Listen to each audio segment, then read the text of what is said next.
Hello, my wonderful people, my wonderful viewers. Welcome back again. There's a video I want you to watch. After watching this video, think about it. Think about it very well.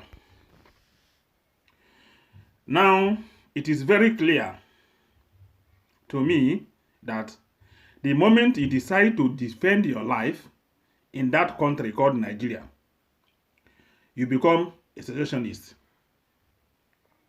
You become a terrorist, like Nnamdi, Kanu and Sani Yabagi.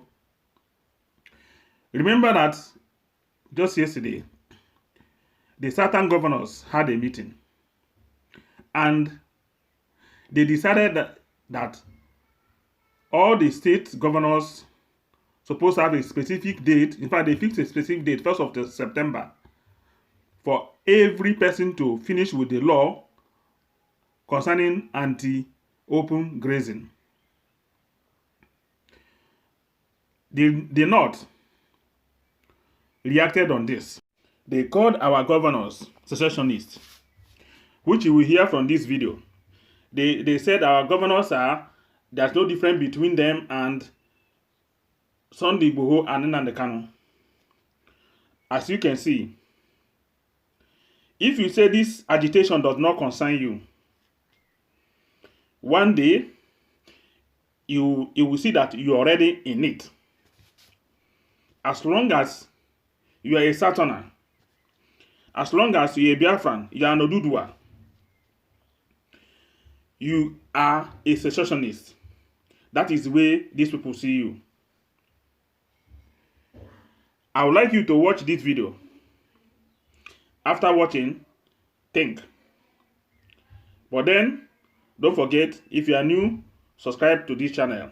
Thank you. Let's. The coming together of the governors of the Southern extraction, to me, believe you me, is the very wrong way to go about issues of politics that affects the whole nation. Because the message here, unfortunately, is like ganging up against the rest of the Nigerians, particularly the North, by state actors who should be the ones that will protect and advance the unity of this country and ensure that all the parts of this country will feel comfortable by whoever end of the day will emerge as the president of this country. But if you go the way you are going, and you have all the things listed in the communique or in their meeting, it seems to be a kind of ganging up against the North. When you look at the grazing, you look at the insecurity, you look at the issue of politics 2023, how can we have elected officials, governors for that matter, coming out in this manner to emphasize things that divide us, not talking about things that unite the country? I mean, it beats my imagination. And it's unfortunate that we don't have governors today coming together on issues of principle, that maybe that we are progressives or we want a progressive government in this country, or we belong to a particular ideological leaning and therefore we want to entrench that kind of politics in the country. But what we are hearing is that it's like these governors are not anything better than Igboho or Kanu or any person that is not elected to protect the nation. So I'm disappointed, really, to say the least, because by now, we shouldn't be talking about these dichotomies that have nothing to do with good governance. You talk about North, you talk about religion, you talk about where you come from, and you are talking about fairness. I think we are getting it wrong. And the earlier these governors wake up to their responsibilities of ensuring that this country becomes stronger as one indissoluble, and one united country, the better for everybody. The way they are going will even kind of scare the North. And the North, don't forget that the North, in fact, controls, the largest chunk of the vote that you want to use to become the president of this country. Except if they are talking about president of Southern Nigeria, not the president of Nigeria. You must act in a way that somebody can entrust his future, his affairs in your hands. But the way these Southerners, the governors in particular, are going is not in any way in tandem with the intention of the founding fathers of this country. And if you look at what I think most of Nigerians, particularly the Northerners, will take from this is that we are out against you, and we want to make sure that we will retaliate, whatever you have been doing to us, which perhaps, nobody in the North really intends anything bad, for the country. In fact, insecurity they are talking about, who is the worst, who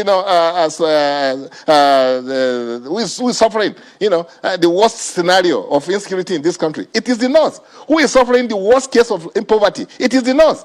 Who is suffering the worst case of unemployment? It is the North. So what for God's sake are you saying in that case? So please, let us behave as responsible state actors that are elected on the basis of advancing the unity of this country, not on the basis of dividing this country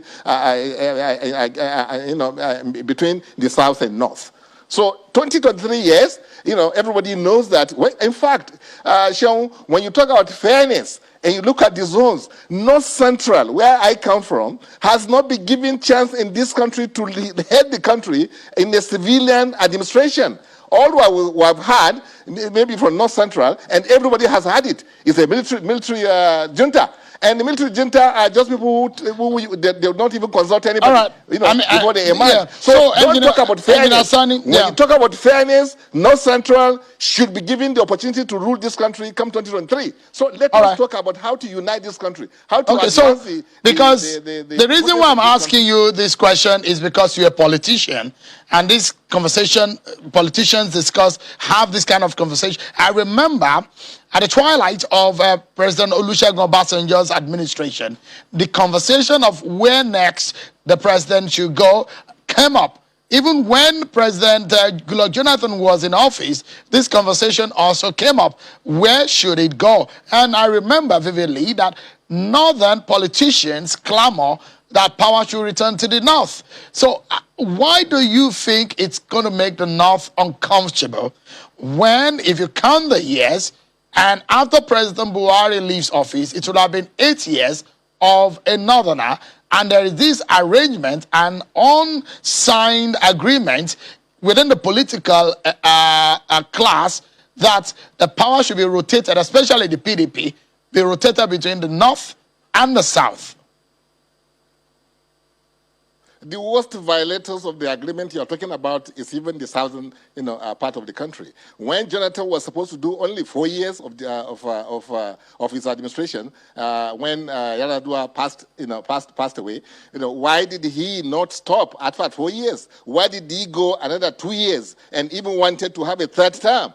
And the Southerners want to load it over the North so that, now they're telling us that it is 8 years of Buhari. So after 8 years of Buhari, it must come. Constitutionally, it's even under PDP, it's supposed to be 8 years of President Obasanjo. And after that, North was to have 8 years. North didn't have the 8 years. So when you are talking about fairness, why don't we be fair with ourselves when we are talking? So don't talk about fairness here. Talk about how do we unite this country? How do we ensure that we have a president that can deliver, for the people of this country? Where is the masses in all these discussions we're talking about? That the North, that it is now the southern part that will have the chance to rule the country. There is another issue. Talk about the masses. Yeah, there's another issue that is very critical. So the southern governors had said that come 1st of September 2021, they set it as a deadline for the promulgation of the anti-open grazing law in all the 17 states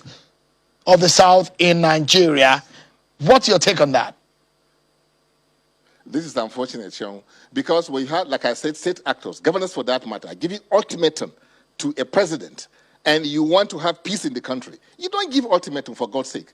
You don't gang up against your president. You don't, because they know that president has come out with a policy on grazing. Why can't you go back into your rooms? I mean, into political parties or some caucuses. Or Engineer Yabagi, Sani, is this a gang up? Apologies, please. Is this a gang up against the president? Because I didn't see the name of the president here. The solution of the southern governors is against the bandits and against the killer herders who they say are moving with weapons, and their solution is that there should be no to open grazing. That is their own solution. And why would you say it's a gang up against the president? Nobody supports, terrorism, because I even look at it as terrorists. People who are carrying, guns without license or without the authorities giving you the permission to do that. But the point I'm making is that everybody in this country and all over the world knows that Mr. President has come out very strongly behind the issue of open grazing. So why should state actors that are supposed to be in the same party with him, that are supposed to protect the interests of this country, now come out and give ultimatum, to the country, which is headed by a northerner? So this is wrong. This is the wrong way to run this country. Please. All right. So let me, and you know how big Sani. Okay. And then knowing that they are not representing, even though. Let me bring back Mr. Falana into the conversation. You heard him? Ask yourself, who is this man? His name is Sani Yabagi, the national chairman of the Action Democratic Party, ADP. To tell you that all these Fulani elites, they have the same mentality with those herdsmen that are killing everybody. All of them are in it together. Could you imagine this? That the certain governors want to make law and give a date that all the certain governors should, at this particular date, make sure that they have finished everything about the law on anti-open grazing. This man said that it is against the whole of the North. Not against herdsmen, no. It's against the whole of the North. They fixed that particular date on 1st of September 2021. And the man said they have given Buhari ultimatum. That means Buhari himself too is part of the game. Do you understand it? You that he doesn't say you don't want to join agitation. You don't want Nigeria to divide. Can you hear yourself right now? They are all in the same game. They are telling you that your governor don't have right over your land. There is constitutional right.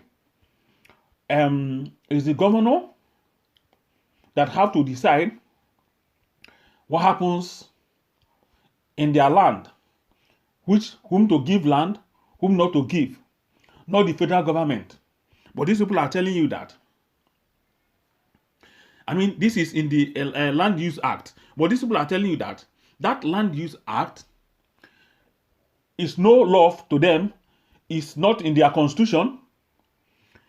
It is them who decides what happens to the land, who have to make use of the land, who should not make use of the land. Because the president is the one that is ruling you, so he owns everything. That's what they mean.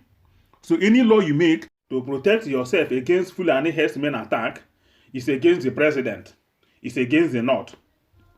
That is the agenda. So wake up. Join the agitation. Let us leave these people alone. Let us be on our own. Let us be on our own before they will kill all of us. Very soon, you that he said, you don't want to join agitation, you'll be called a terrorist. Just the way he has called our governors right now.